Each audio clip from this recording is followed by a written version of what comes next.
Welcome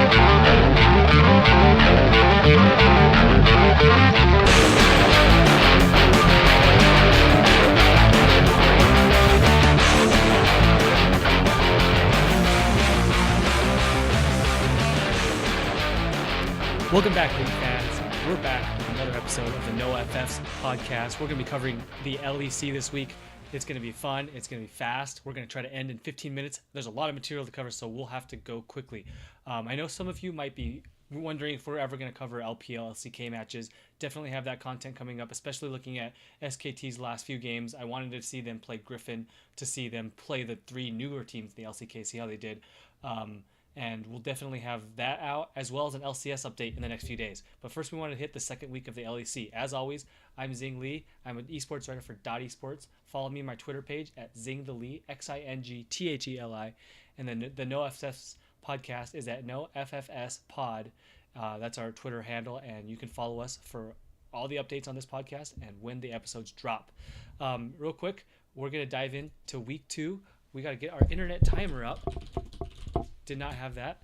And we're going to put 15 minutes on the clock, as always, and we're going to get ready. So, diving in, Vitality versus Fnatic. So, Fnatic picked Galio for Nemesis again. I'm not a big fan of this. I think we've seen just his lack of pressure on that champion. Even against counter matchups, you have to be able to have pressure mid lane. They actually do something really interesting to help him because they know that he's going to fall behind Jizuke. They all invade at 130, right? Level 1 invaded the red. And just look at how long they spend here, right? This is a very, very committed red buff invade. Now, the purpose of this invade isn't actually to take red buff, right? Because you watch to see what they do with the damage, right? They toggle damage on and off, and they're just trying to delay Mowgli. They're trying to delay him off the map so that the Galio has a 1v1, doesn't have to worry about jungle, right? You can just see how they're leashing it. If they're really trying to do it, they would commit more for it. And yeah, they're wasting time. That's exactly what they're doing. So then they set up the situation where if you look at Nemesis' health bar, they burned 2 flashes for it. 2 flashes for it. You look at Nemesis' mana bar, he's already down to half. He's 2/3, whatever. He's using Q to clear the wave as fast as possible. He wants to get a very early reset and a very early buy. And you can see that borne out in the mid lane here, where he's got these minions and turret, and he's okay taking trades from because he knows that he's gonna go back. So he just wants this wave to crash. It's fine. That's fine. The stun is fine, but because Jizuke trades back, the wave will crash. So he recalls, comes back with Dark Seal, and then Broxa's always also in this area. So this is a setup play from Fnatic to get Broxa in the area with Nemesis and the wave coming back, right? Because the wave bounced, we got the wave to turret, now he can trade. Jizuke hasn't bought yet, he TP'd back with Dark Seal, gets the solo kill, and this should be the dream scenario for Nemesis. He's up a kill, and then also, so he's down 12 CS here. But what should happen is, because Mowgli's also low, there's 4 blue minions to 4 red minions. This should be a slow push back to the red side. Nemesis should be able to go back and then come back to lane again and come back to a frozen wave. Broxa makes a mistake, so he takes one of the minions, right? So once he does that, he has to fast clear this, fast shove this. Mowgli can't contest because he's low. And, he really has to do 1.5 waves to really get this in a turret and get Nemesis the dream set up. He doesn't. So look, it goes from 12 CS. So this is a 12 CS deficit. And then you look, that's at 4 minutes. It goes to 15 at 5. At 6, it's 26, almost 30 CS.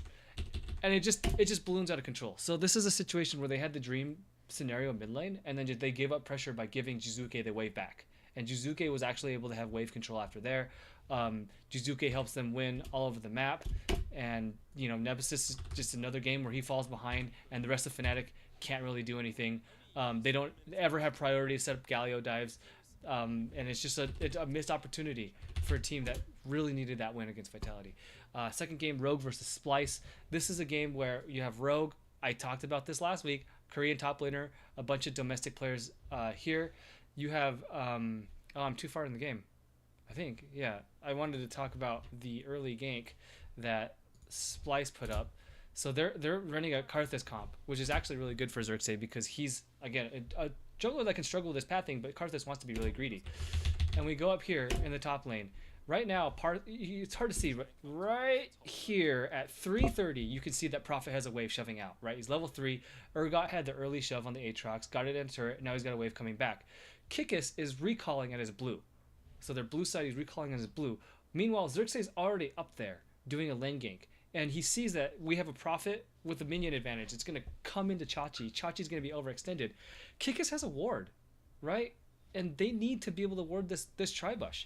He really should be recalling in this area. This is just Prophet desynced from the rest of his team. Feeds over an early kill. This is just easy. This is easy for Xerxes. Prophet overextends. They have the wave in a bad position. Not only does Karthus get a kill, but Chachi still has lane control, right? This is still coming into Chachi. So Prophet is absolutely screwed, and so was the rest of Rogue. We'll see that again from a Korean top laner later on in this series. G2 XL, I really like what G2 did here with the bot lane pressure. And so they took Jankos and they gave him Olaf, who is a greedy jungler. And Jankos is a greedy jungler, right? He's best when he can farm up, get an advantage over the opposing jungler, and that makes his ganks more effective. And you just look at how greedy he is. So he's starting blue on Olaf, standard blue, full clear of the blue side jungle. Slight tweak here. Full clear of the blue side jungle. Doesn't barely look at the river. Takes that top side scuttle, and they ward out the bot lane for him to make sure his bot lane is clear. Full clears through the red side. So he's cleared both sides of jungle, recalls, goes back to his blue, looks top lane for an instant. It's just a pressure game because they're not actually going to kill Expect. They force out a flash, and then he goes right back to power farming. Power farms the entire top side, power farms the entire bot side, and he just doesn't even look at his lanes, and his lanes are fine, right? So the top lane is winning, mid lane is winning, and bot lane, Draven into Kaisa, is winning somehow. And they're able to have lane pressure and be able to set the waves. Like, this is just, superior laning from Excel. I don't understand why they let this come to turret. Superior laning from Excel plus a greedy jungler, and it's able to, this is the style that suits Jankos the best. And then eventually, you have a blown flash on Expect because of the earlier gank, and he's able to full clear both sides of his jungle. He's nothing up now, and he goes up for a very easy gank. This is how G2 want to play. I don't know how if they can do this against the better teams. And then you can see later on this game, they started doing really dumb stuff. Like, people say like, oh, Excel did so well to play this game. G2 never should have gone for the 18-minute Rift Herald, right? They're going in a numbers disadvantage. They know that the entire Excel team is around this area, and they know that Nocturne has 2 levels on his ultimate. He's level 11. So this is a situation where, they have Scion coming down, they have Nocturne ult. This is the perfect setup for Excel to fight in the river. They want to fight in the river. They don't want you to extend those lane advantages into the jungle. They can't fight in the jungle. They have to fight in the river with the Scion. G2 is just doing dumb stuff. The good news is correctable, right? You just tell them, don't, set up your macro, right? The bad news is this is something that we've seen from Jankos more than once. So I'm really interested to see how the shot calling for this team evolves over the year. Schalke versus SK. I think I also jumped too far ahead. Oh, no, this is fine. So SK in this matchup, they have a ton of scaling. They have Ezreal into Kaisa. They have Zoe into Lissandra. They have Scion into Swain. They just have a ton of scaling. And they managed to play the early game pretty darn even. And, they're up in Drakes. They're only down like 1,000, 2,000 gold. And then they go for like these dumb plays where they go for a 26-minute Baron. They didn't need to have Baron. They just needed to be able to push out and scale. There's no reason for them to take this Baron. They go here, and they miss every single skill shot. Zoe E misses, all their stuff misses, and now they're on the run because Lissandra's gonna hunt them down. But the team fight execution is less concerning than the fact that they didn't need to do this. They forced a little too hard. They should have just been more patient. Lissandra comes in and kills everybody, locks down the carries, and the upset dashes in. You have all these, Camille dashes in. You have all these people coming in. It's just a fight that SK did not need to take. So this is, again, one of those shot calling errors where I think this is correctable. They're a young team. I want to see Self-Made and Dreams really grow in that department. Misfits versus Origin. This was a max lore game. I'm also a little too far ahead. So I like what they did from both junglers. So I've been hard on Cold. Cold actually did something really smart here about 3 minutes into the game, where he goes into the Misfits blue side jungle or red side jungle, and he's like, this is exactly what you should be doing against like these slow clearing or like these junglers that don't have a lot of dueling potential. So Karthus and Nunu from Maxlore here counts as well. You take something like Xin, you take something like Olaf, you take something like Camille, and you just pressure them.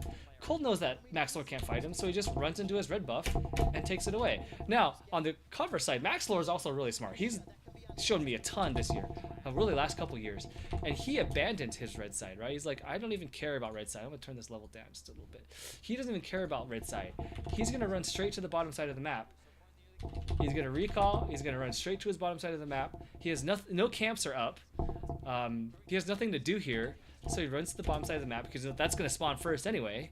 And then he pulls off this cheeky, bush gank where they get the gorilla hex flash, and they go in on Mithy, and Mithy, not sure what Mithy is thinking.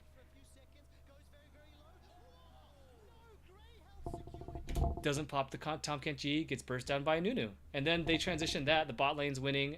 They go eventually into a two-man Baron with Vayne and Nunu. The life steal's too much, and they take the game. Schalke versus Fnatic. Now we're getting into the really good stuff. Second day. This is where Fnatic has a Cass on Nemesis, so finally gets a carry, gets some ability to pressure the lane, more tools in the mid lane for early lane dominance. But this is again, I got my timing screwed up. 1 minute and 10 seconds in the game, something happened off camera. The casters missed it, but Fnatic are invading in the top side. They're not really invading. They're doing a river dance in the top side, and for whatever reason, you have Reckless on Sivir and Hylissang on Braum also in the river in the bot side of the jungle.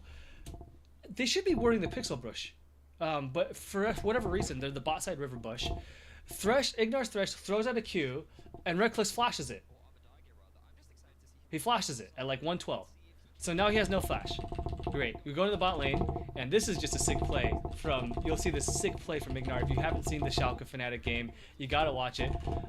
It happens at just under 4 minutes, so 3:40 in the game. They have Memento pathing the bot side, and this is the interesting part, because Fnatic saw Memento Sejuani heading bot side. They know there's going to be pressure there. For some reason, Broxa's just not communicating this. I don't know what's going on with this guy, but he is missing a ton of stuff in the early game.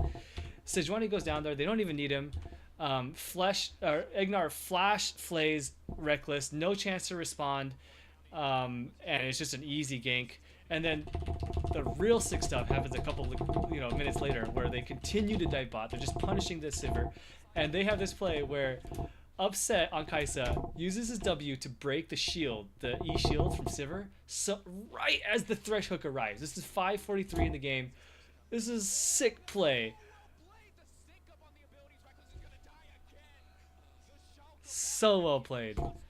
So Upset, I think Reckless goes like 0-4 in this game, and there's just no way to come back. Even with the carry, like with Sivir, they just can't come back.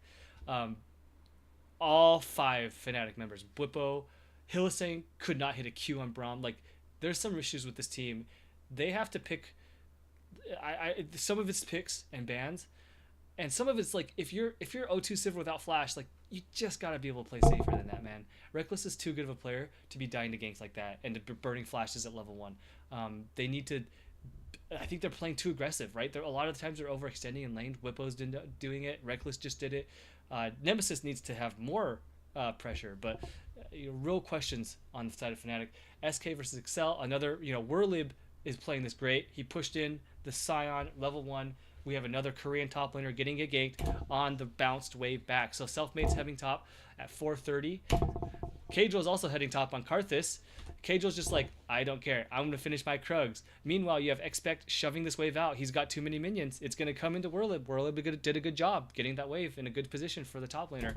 Expect is overextended. I didn't think this would be a good game for Selfmade. I didn't think that Gragas was the right pick going into Karthus. We talked about what I like going into Karthus, but Selfmade made it happen, and Expect, no idea what he's doing. They're just not synced up. So I never really bought into the XL hype after the G2 game. I never bought in that they were this powerhouse waiting to wake up. I thought it was more G2 throwing, and it was borne out later in the game. So at about 18:35, you see another instance of Excel not being on the same page as the team.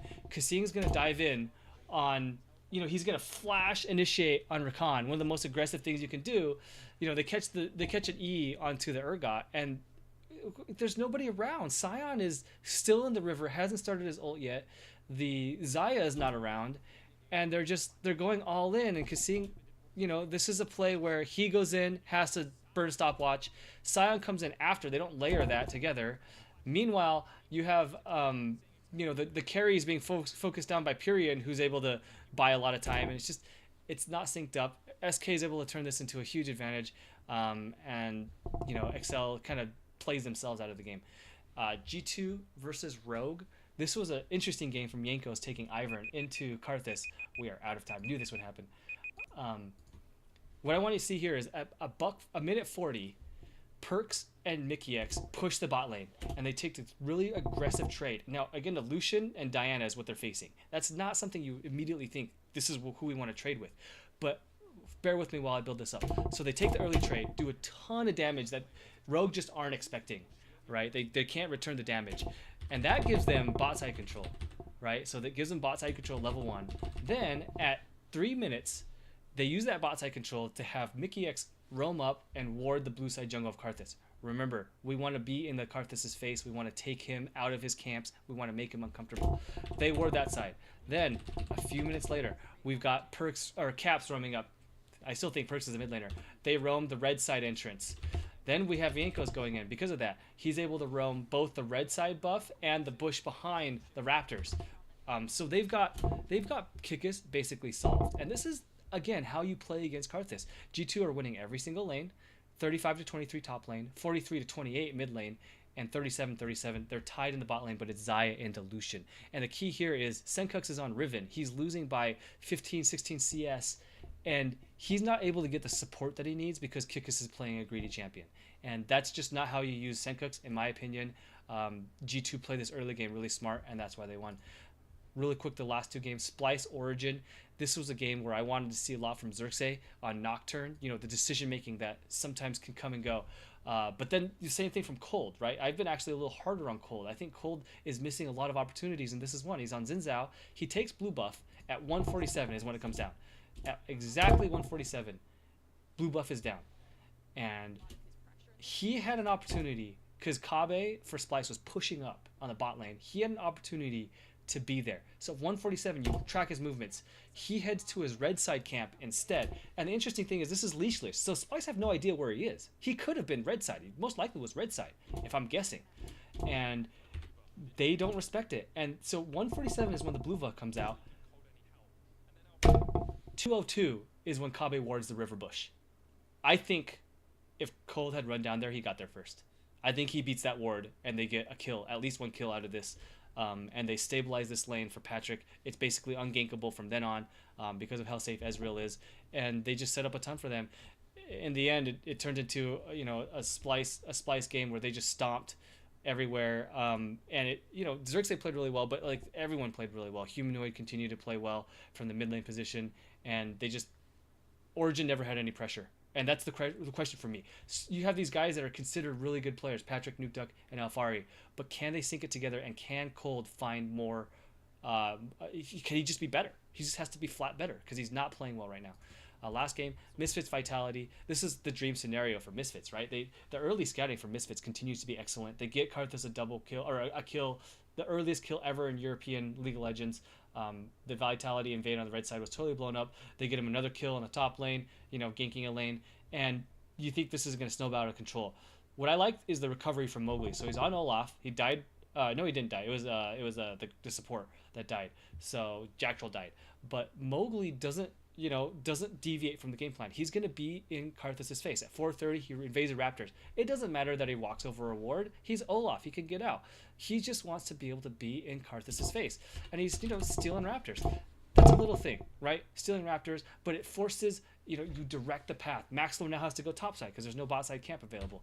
And then, Mowgli heads bot side. And normally you don't expect this gank to succeed because you would think Misfits know where Mowgli is too. It does, right? You can take advantage of the mistakes like this if you are being sufficiently aggressive and not overextending. This is a lane that was very gankable. It was a great setup from them. It was a great idea of forcing the Karthus away, and they didn't have the damage to counter it. And so you get a kill, you burn a TP, Great play from Vitality. They had a ton of mid pressure in this. LeBlanc was really good. Jizuke dominated the mid game, and that's exactly what you do against Karthus. I don't like Maxwell on the Karthus because, again, I think he's a great jungler. I think his talents are being wasted on a jungler that's not a jungler. And, Misfits, I'm not concerned about them, but I definitely do feel like they have something to prove against, like, you have G2 at the top, and Misfits want to be there with them. But I think they have something to prove against the Vitalities of the world, even the Schalkes of the world, who are playing, really, really well. Maybe a little bit better than I gave them credit for. They have something to prove that they can be a step above these guys. Even SK is playing really well. On the other end, you have Origin, who need to get it together around the jungle play, right? Need to be able to take advantage of mid lane leads. Fnatic, I don't know what's going on, but they need to be able to bring it back, play more down-to-earth League of Legends. And then for the newer teams, Rogue and Excel, just play together, man. You just can't make these basic macro errors with wave management and being overextended on an island apart from your team. So that's LEC week 2. Was an exciting week. Lots of upsets, if you call this an upset, and it was exciting. We're getting ready to go into week 3, and we'll be catching you up on all that happens when we get there. Thanks.